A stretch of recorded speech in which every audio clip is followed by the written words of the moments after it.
अस्सलाम वालेकुम बच्चों, मैडम क्यूरी की लेक्चर फॉर रेस्पिरेटरी सिस्टम की आम बीमारियों common diseases of respiratory system में खुश आमदीद।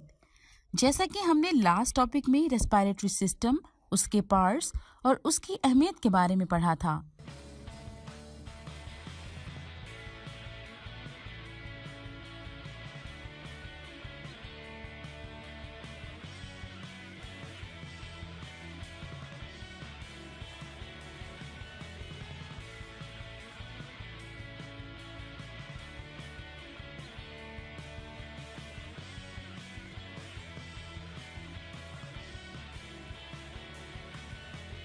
Welcome to Curie's classroom.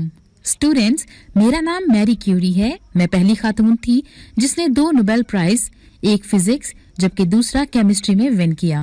मैंने केमिस्ट्री के 2 एलिमेंट्स प्लोनियम और रेडियम डिस्कवर किए। बच्चों, क्या आप बता सकते हैं कि सांस लेने और रेस्पिरेशन में क्या फर्क है? जी हाँ, सांस लेने के अमल के दौरान हम हवा में से ऑक्सीजन के लेने और कार्बन डाइऑक्साइड को बाहर निकालने का काम करते हैं।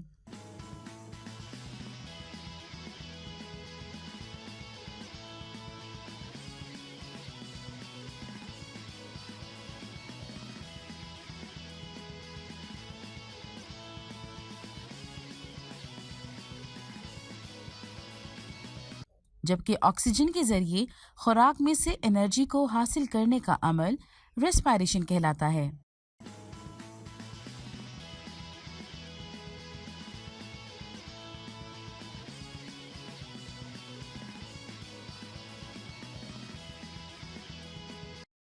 आज के टॉपिक को शुरू करने से पहले हम रेस्पिरेटरी सिस्टम का जलने के अमल के साथ मवाजना करते हैं। आइए बुक से मुताला करते हैं। 1.3.1 सांस लेने के अमल और जलने के अमल का मवाजना, कंपेयरिंग ब्रीदिंग एंड बर्निंग। सांस लेने और जलने के अवामिल का मवाजना किया जा सकता है। दोनों अवामिल के दौरान ईंधन से एनर्जी खारिज होती है। दोनों अवामिल में ऑक्सीजन इस्तेमाल होती और कार्बन डाइऑक्साइड खारिज होती है। दोनों अवामिल के दौरान बड़ा फर्क इनके एनर्जी खारिज करने की शरह है। सांस लेने के अमल में एनर्जी का इखराज जलने के अमल के निस्बत बहुत सुस्त होता है और इसकी शरह को कंट्रोल भी किया जा सकता है। इसको मजीद अच्छे से समझने के लिए एक वीडियो क्लिप देखते हैं।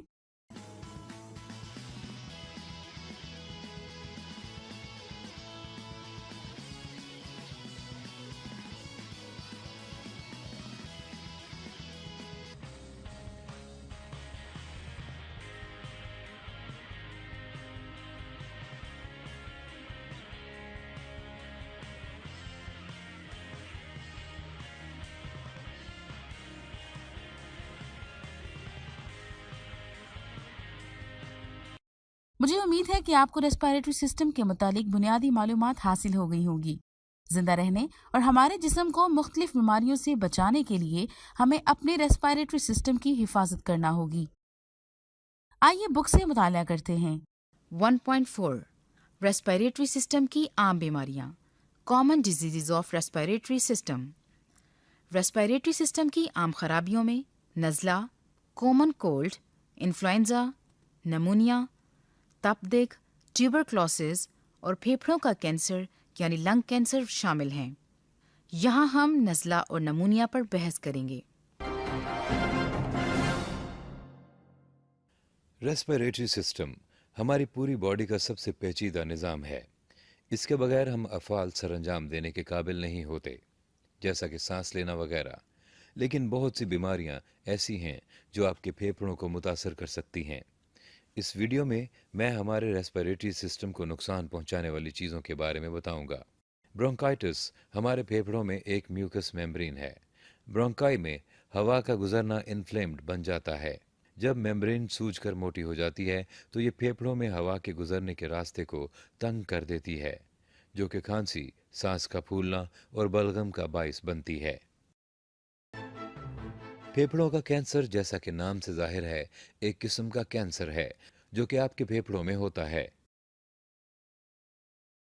आमतौर पर इब्तदाई स्टेज पर इसके असरात जाहिर नहीं होते, लेकिन जब ये डेवलप होते हैं तो आपको तकलीफ दह खांसी, वजन का गिरना, यहाँ तक कि सांस का फूलना वगैरह का सामना करना पड़ता है। फेफड़ों के कैंसर की वजूहात में से एक वजह फेफड़ों की एलर्जी है। ये कुछ वजूहात की वजह से हो सकता है, जैसा कि स्मोकिंग वगैरह। नमूनिया एक फेफड़ों का इन्फेक्शन है जो कि आपको बैक्टीरिया से हासिल होता है। अगर इसका मुनासिब तौर पर इलाज ना कराया जाए तो ये मौत का सबब बन सकता है। जब आपको नमूनिया होता है, जिन इलामात का आपको सामना करना पड़ता है वो खांसी, बुखार, यहाँ तक कि सांस लेने में दुश्वारी वगैरह हो सकते हैं।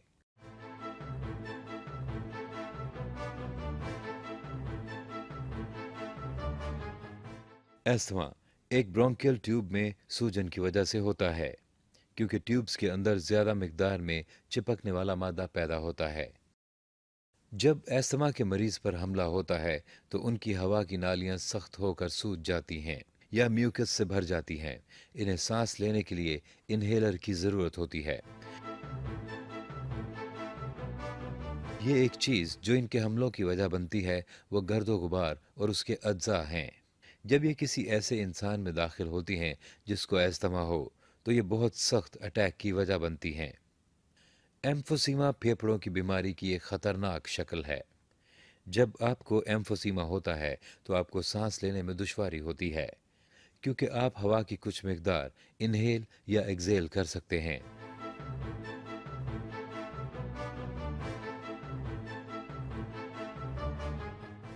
एम्फोसीमा में एक ही वक्त में हवा फेफड़ों में एयर पॉकेट बनाती है और हवा इन पॉकेट्स में फंस जाती है। ये फेफड़ों को बड़ा कर देती है, जो कि इस शख्स को सांस लेने में दुश्वारी का बायस बनती है। Topic number 1, common cold. इस बीमारी की अलामात ये हैं। नज़ला यानी कॉमन कोल्ड। नज़ला रेस्पिरेटरी सिस्टम की एक आम बीमारी है।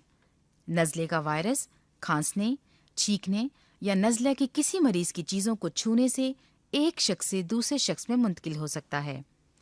गले की दुखन, खांसी, बहती हुई नाक, घुटन, छींकों का आना, सर दर्द वगैरह नज़ले की अलामात हैं। नज़ले के दौरान हमें बुखार भी हो सकता है। नज़ले के लिए कोई मखसूस दवाई नहीं है।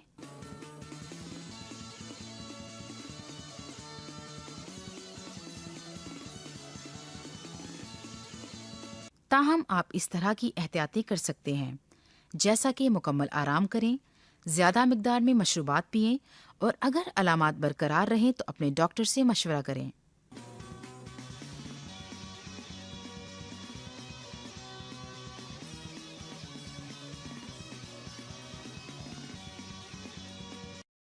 उम्मीद है कि इस वीडियो को देखने के बाद आप कोल्ड और फ्लू में फ़र्क कर सकते हैं। आइए कॉमन कोल्ड को समझने के लिए ये एक वीडियो देखते हैं।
जी तो बच्चों, कॉमन कोल्ड को समझने के बाद क्या आप बता सकते हैं कॉमन कोल्ड की रोकथाम के लिए हम क्या कर सकते हैं?